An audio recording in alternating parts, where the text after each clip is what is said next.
오늘 우리 특별한 예배 같아요. 왜냐하면 우리 김진원 장로님께서 어제 우리 마을에 역전 앞에 집을 계약을 하셨고, 또 그와 더불어 우리 임금희 집사님께서 어제 또 춘향으로 이사를 오셨고 특별한 그런 어떤 날인 것 같아요. 너무너무 고맙고 감사합니다.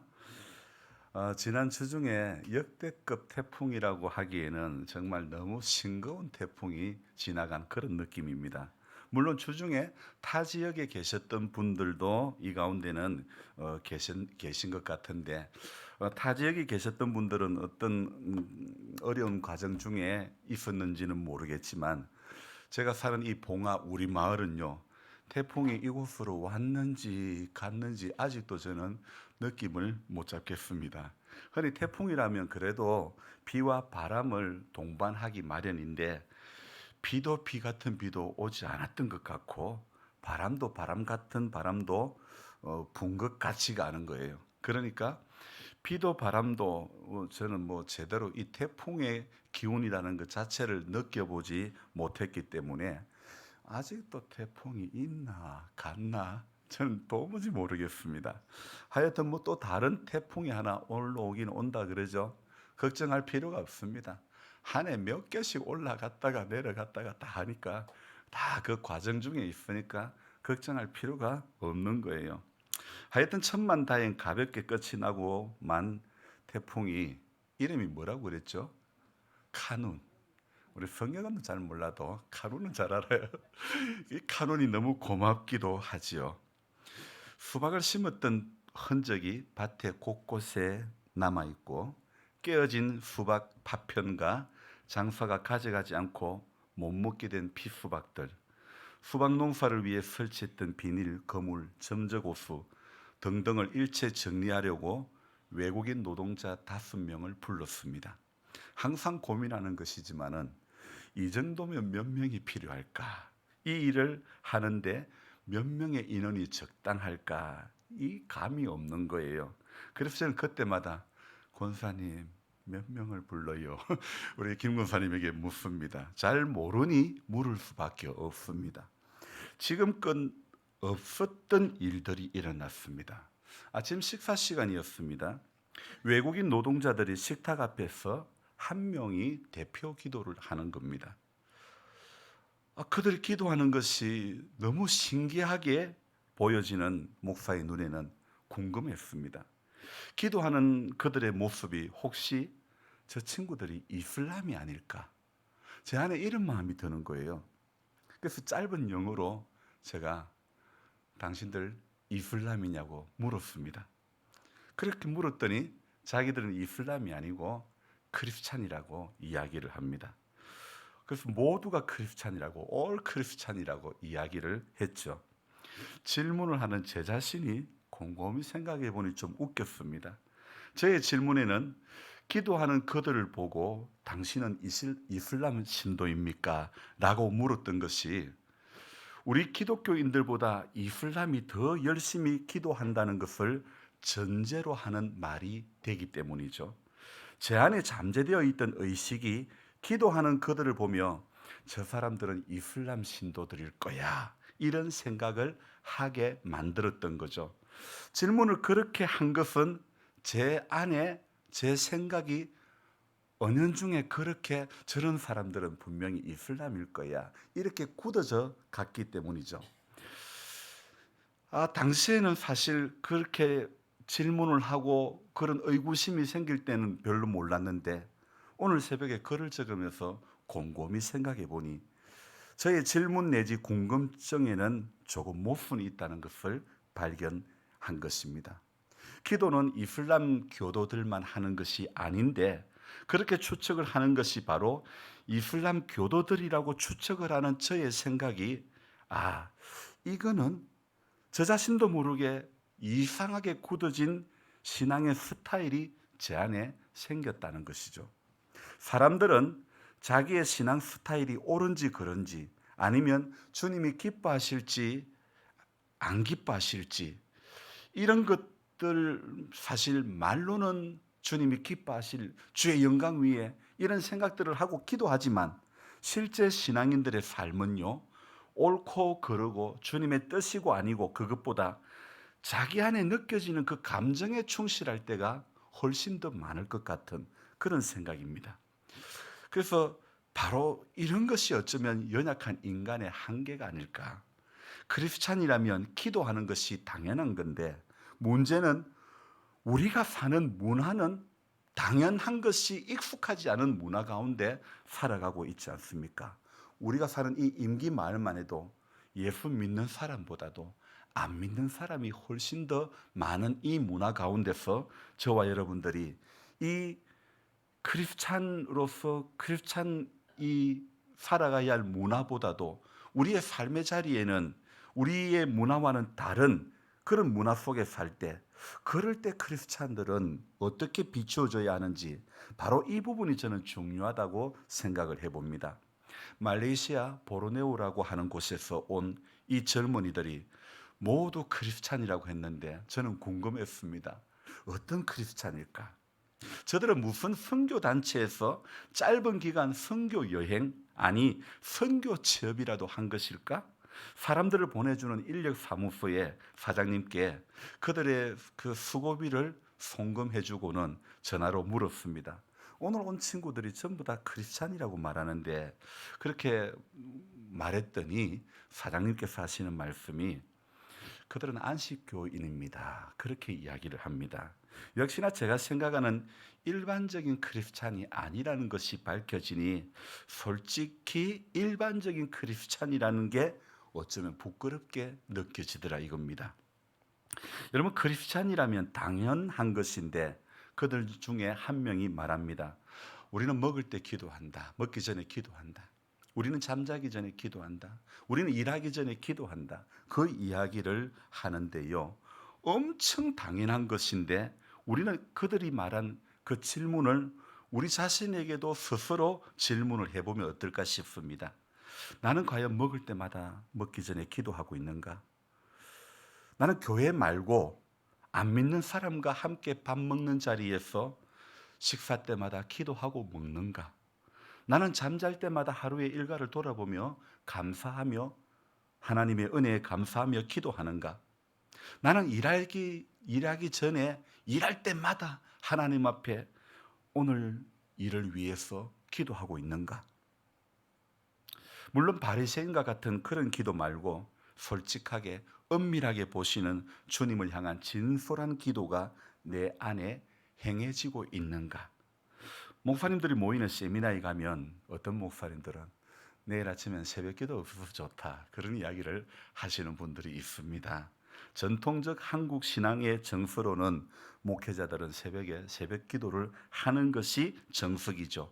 하지만 주일 학교가 없는 교회만 태반이 아니라 지금은 새벽 기도가 없는 교회가 태반입니다. 목회자가 있고 성도가 있어도 새벽 기도를 하지 않는 교회가 태반입니다. 근간에 기독교를 향한 통계들을 보면 희망보다 절망적인 말이 더 많이 보입니다. 우리 교단만 해도 1만 교회 운동을 벌인다고 했던 것이 언제였던가 싶었는데 지금은 그런 말들이 쏙 들어갔습니다.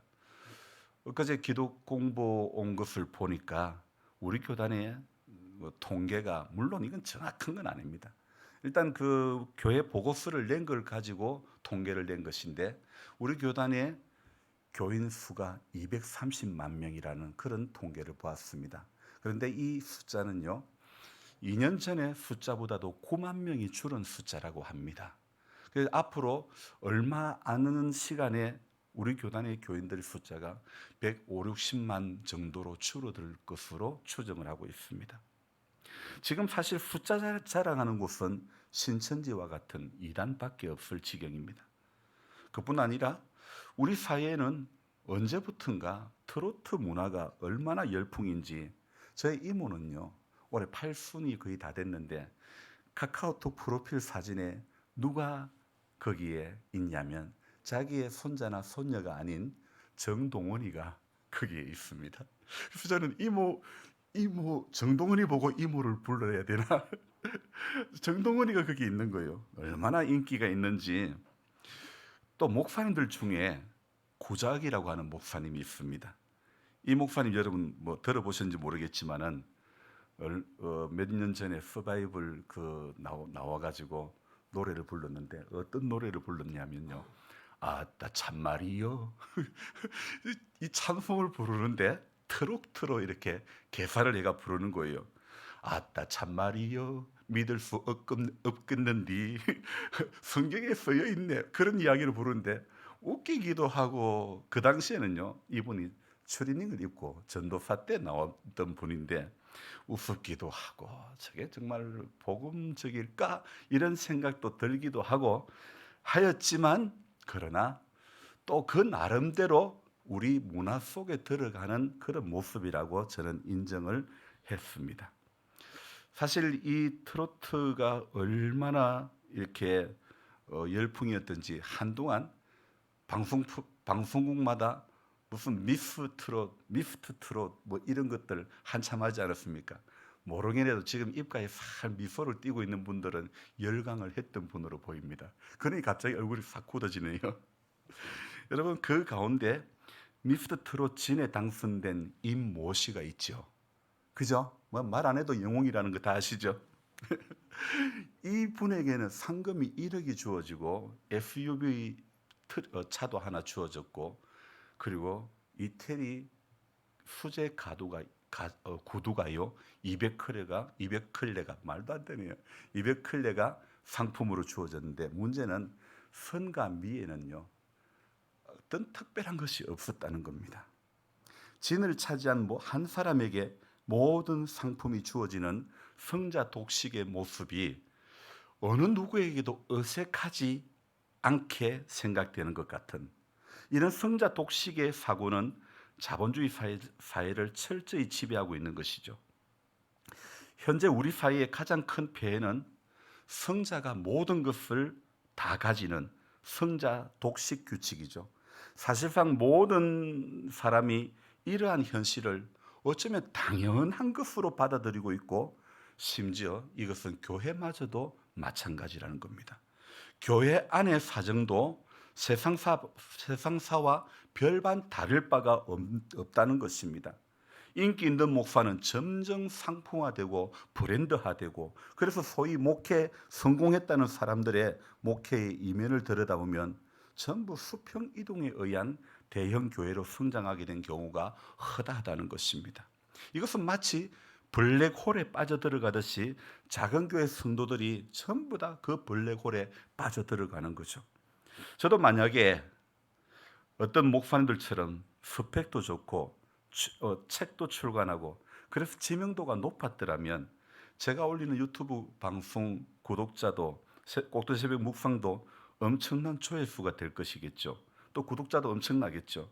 하지만 별 보잘것없는 저 같은 사람의 영상과 그래도 응원을 하며 구독해 주시고 시청해 주시는 분이 있다는 것이 참 감사합니다. 왜냐하면 유명세에 의해 수평 이동해서 찾아오시는 것이 아니기 때문에, 또 그렇다고 해서 제가 말씀을 잘 전하는 것도 아닙니다. 맨날 이거는 지 이야기만 하고 있어요. 오늘은 뭐 했어? 어제는 뭐 했어? 수박순이 많이 죽었어? 약 쳤어? 수박 팔았어? 맨날 하는 이야기라고는 일상 이야기밖에 없어요.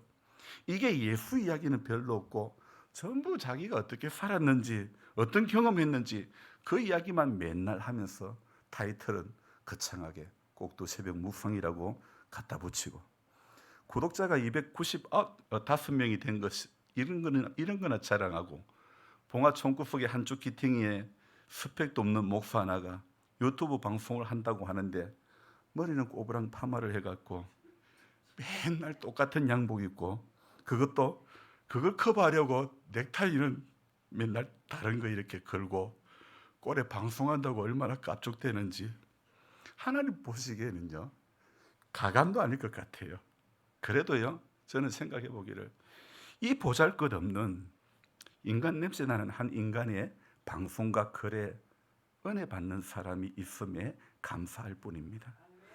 대형 교회의 담임 목사님들은 고액의 연봉을 받기도 하고, 작은 교회 목회자의 연봉과는 수십 수백 배가 차이가 나는 것도 있지만, 외부에 공개되고 되지는 않지만은 공공연한 비밀이 된 지는 오래입니다. 그뿐입니까?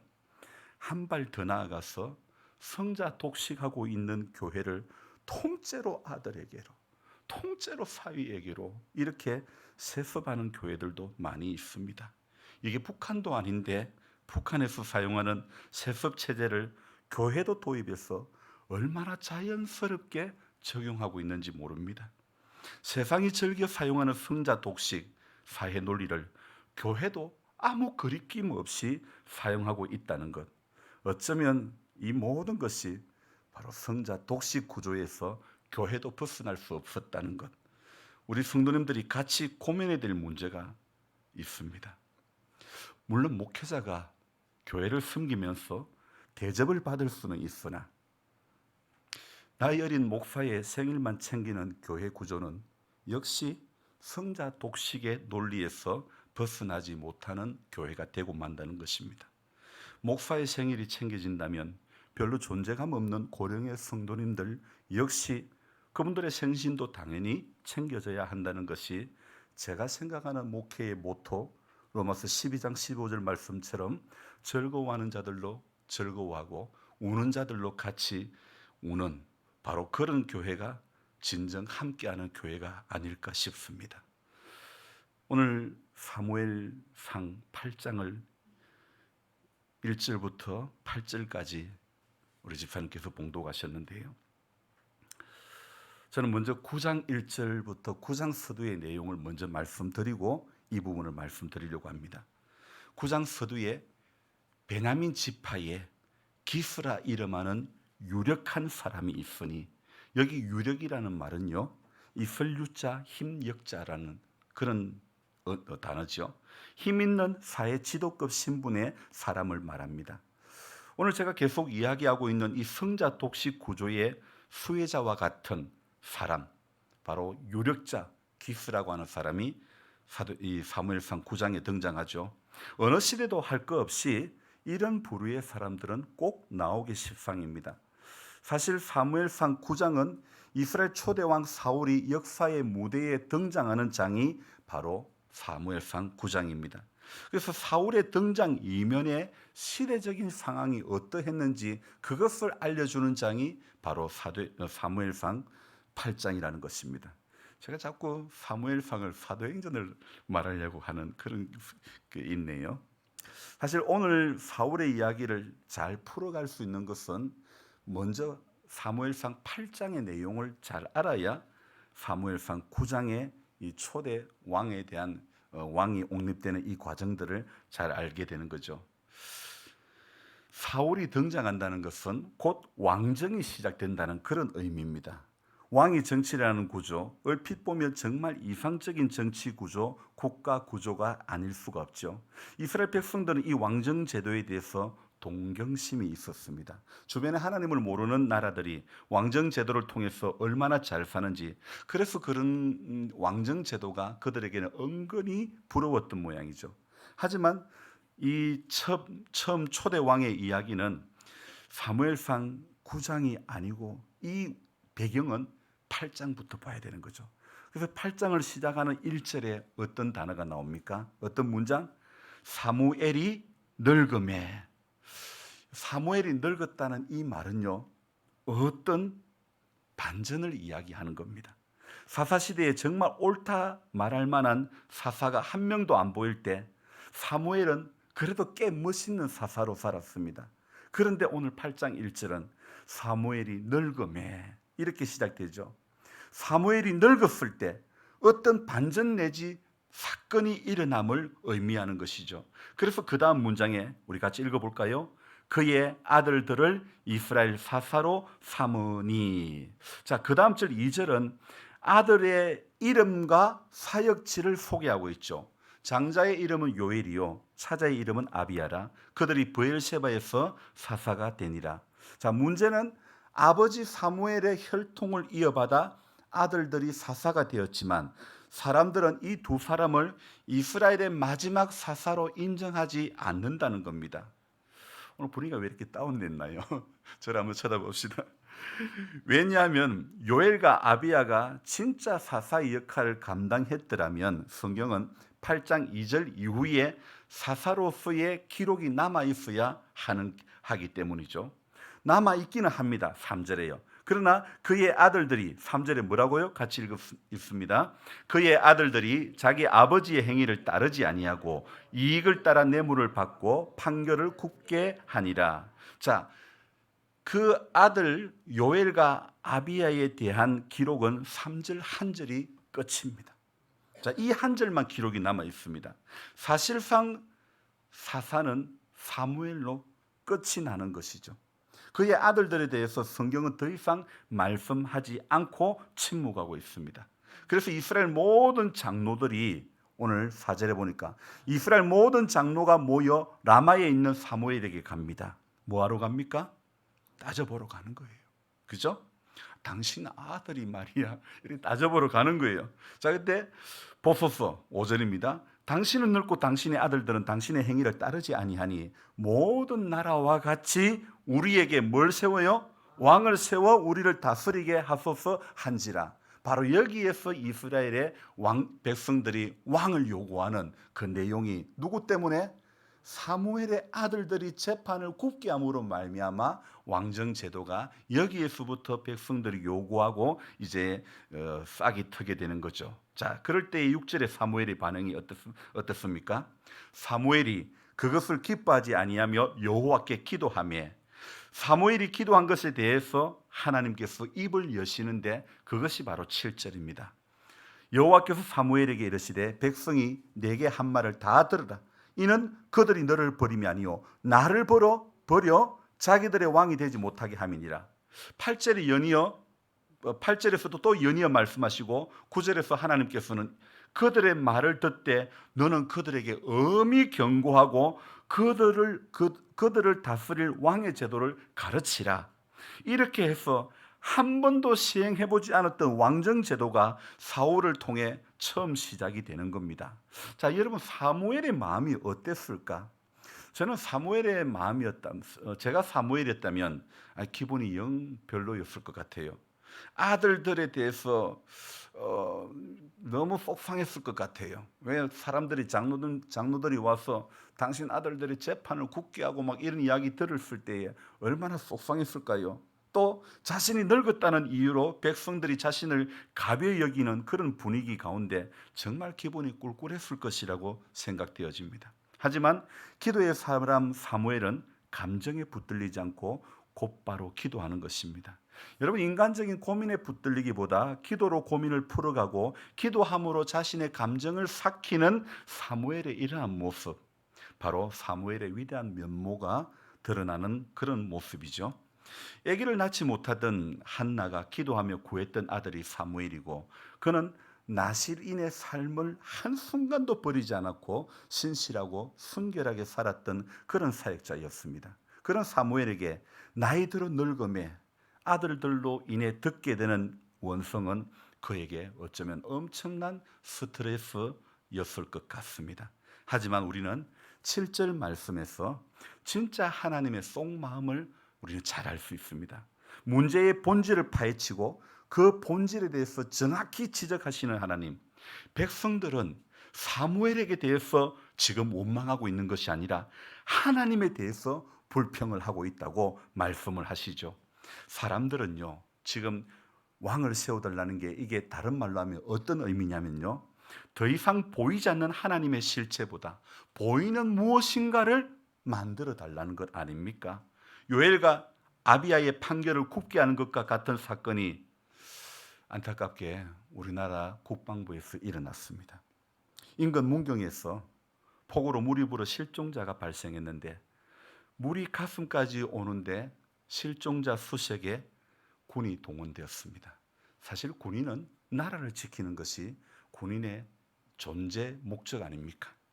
그런데 실종자 수색을 하라고 사단장이 지시를 했는데 그것도 안전장치 하나도 없이 빨간색 옷에 해병이라는 글이 잘 보이도록 그렇게 입혀서 물에 들어가라고 지시만 했고 병사의 안전은 하나도 안중에 없었던 것입니다.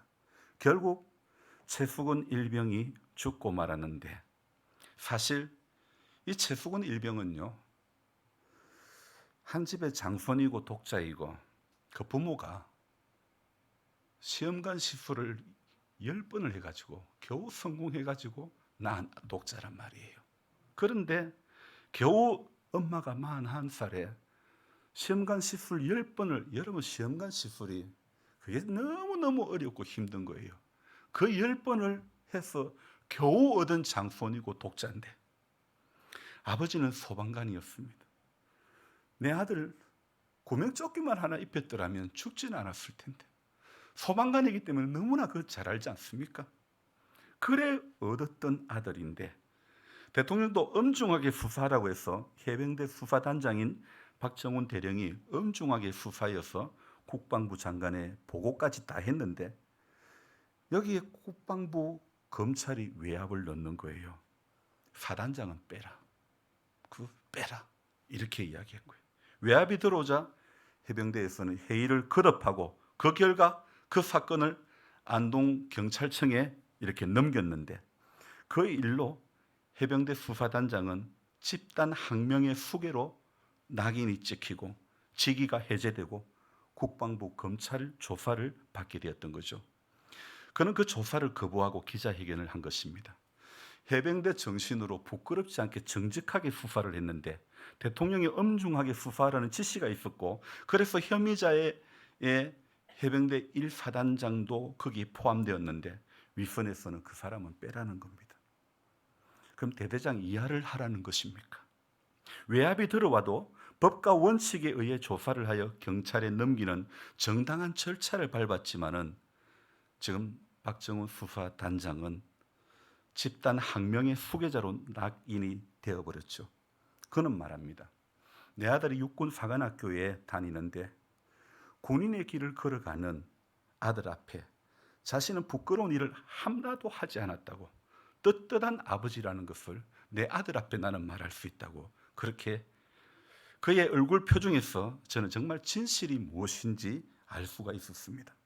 여러분, 크리스찬의 삶이, 목회자의 삶이 하나님 앞에서 절호해야 하지 않을까 싶을 정도로 존경스러운 마음까지 제 안에 들었습니다. 이분이 말하기를 자기는 다시 그런 상황이 와도 똑같이 그렇게 수사를 할 것이다, 정직한 해병대 정신을 이야기하였는데, 목회를 하는 제 자신이 부끄러울 정도로 그의 강직함이 경외스러웠습니다. 어제 교회밭에 와서 일을 하는 말레이시아 청년들의 식사 기도하는 모습들, 그들에게서 보여지는 것이 왜 우리에게는 잘 안 보이는 것일까? 먹을 때 기도하고, 잠자기 전에 기도하고, 일하기 전에 기도한다는 그들의 신앙이 외국에 일하러 오면서 자기들의 신앙을 지키며 살려고 하는 그들의 그 모습, 저녁 6시가 다 되어 제가 그만하고 집에 갑시다 했더니 그들은 남은 비닐을 다 벗겨주고 가겠다고 합니다. 다른 사람들이었다면 시간이 다 되었을 때 그냥 일어섰을 것인데, 돈 더 주면 다 벗겨주지 그랬을 터인데, 그 중에 리더격인 한 청년이 하는 말 한마디에 그들은 모두가 오케이 하면서 비닐을 모두 실어다 주지는 못했지만 끝까지 남은 비닐을 다 벗겨주고 가는 것입니다. 저도 비닐을 한번 벗겨봤는데 이게 여간 힘든 게 아니었습니다. 수박밭의 비닐은 폭이 2m 60 정도 되기 때문에요, 이것을 벗겨낸다는 것은 굉장히 힘든 노동이었습니다. 그런데 그 더운 가운데서 그들은 시간이 지나도 자신들이 해줘야 되겠다고 생각되는 부분까지 끝까지 일을 다 해주는 그들의 모습, 맞아, 이게 바로 크리스찬의 모습이라는 생각이, 이게 바로 크리스찬의 행동이라는 생각이 제 안에 들었고, 그들을 보면서 저는 경외심이 들었습니다. 오늘 아버지가 사무엘이어도 그 아들들은 판결을 굽게 하는, 그래서 백성들의 신뢰를 잃어버린 아들들이 되고 말았죠. 부모의 신앙이 자녀의 삶에, 자녀의 신앙이 그대로 유전되지 않는다는 것을 잘 보여주는 예가 되지 않습니까? 부모가 아무리 몇 대째 예수를 믿어도 그 믿음의 연수가 자녀의 신앙을 보존해 줄 수 있는 것은 결코 아닙니다.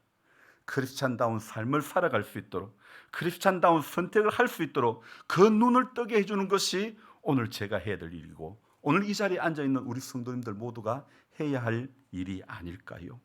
우리는 예배를 드리지만 아직도 크리스찬 생각다운 생각에 붙들려 살지 못할 때가 얼마나 많은지, 그 좋은 예가 목사인 저부터 찾아보려고 하면 수도 없이, 그것도 너무 쉽게 찾아진다는 것이 참 부끄러운 모습이 아닐 수가 없습니다. 해병대 군인 정신으로도 얼마나 정직하고 엄중하게 외압에 휘둘리지 않고 떳떳하게 군인 정신의 길을 가는데, 내게는, 오늘 우리에게는 크리스찬 정신이 있는가? 저는 이 박정훈 대령을 보면서 살아있는 군인 정신을 보는 듯 했습니다. 저는 그의 눈빛을 보면서 그의 정직함 그리고 강직함을 느낄 수 있었습니다. 그는 이렇게 말했습니다. 나는 정치를 모릅니다. 나는 정무적인 판단도 할 줄 모릅니다. 다시 그런 상황이 와도 나는 원칙대로 수사할 것입니다. 그의 한마디 한마디는 정말 굳은 의지이며 외길 가는 바른 사람으로 보였지, 군 지휘부에 항명하는 수괴로 제게는 결코 보이지 않았습니다. 진실은 결국 가리워지겠지만 진실을 향한 그의 몸부림은 우리 가운데 오래오래 기억되리라고 저는 믿습니다. 저는 그의 진정한 군인 정신을 응원하고 싶습니다. 다시 한번 생각해 보아야 할 것이 있습니다. 안식교 청년들이 이곳에 돈 벌려고 한국에 왔지만 저는 그들의 모습 가운데서 진짜 선교 여행 온 것 같은, 마치 우리가 역선교를 당하고 있는 그런 느낌을 그들에게서 느꼈습니다. 어제도 그렇지만 오늘 새벽에도 정직하지 못함이 많은 제가 하나님의 교회를 섬기는 목회자로 있다는 것이 실로 너무나 부끄러운 일이 아닐 수가 없지요. 너희 안에 이 마음을 품으라. 곧 그리스도 예수의 마음, 언제쯤이면 저 안에, 우리 안에 품어질지, 한 시간의 예배 가운데 충실하기보다 그 외의 시간에 몇 배 더 충실하고, 그 외의 시간에 몇 배 더 신실하고, 그 외의 시간에 몇 배 더 주님을 경외하려고 몸부림치고 애쓰는 마음들이 오늘 저와 여러분들 안에 있기를 주님의 이름으로 축원하며 기도합니다. 기도하겠습니다. 하나님 아버지, 이 시대에 크리스찬 정신이 과연 무엇일까 생각해 보지 않을 수가 없습니다.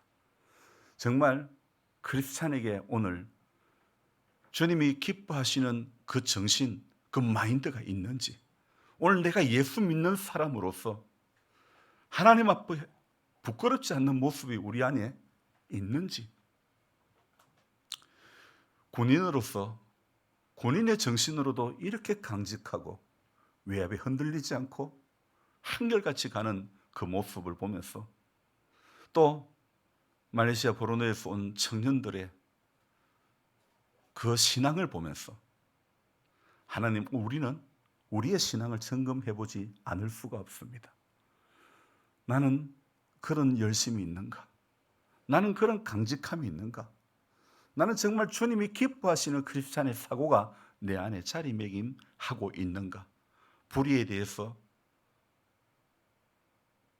입 닫고 눈 막고 침묵하고 있는 우리들이 아닌지, 하나님 아버지, 하나님의 말씀이 주시는 교훈 앞에 우리 한 사람 한 사람이 잘 순종하고 잘 엎드리게 해주시고 좀 더 몸부림치며 좀 더 충실하게, 좀 더 신실하게 나아갈 수 있는 우리 모두가 되게 해 주시옵소서. 감사를 드리며 존귀하신 예수님의 이름으로 기도드립니다.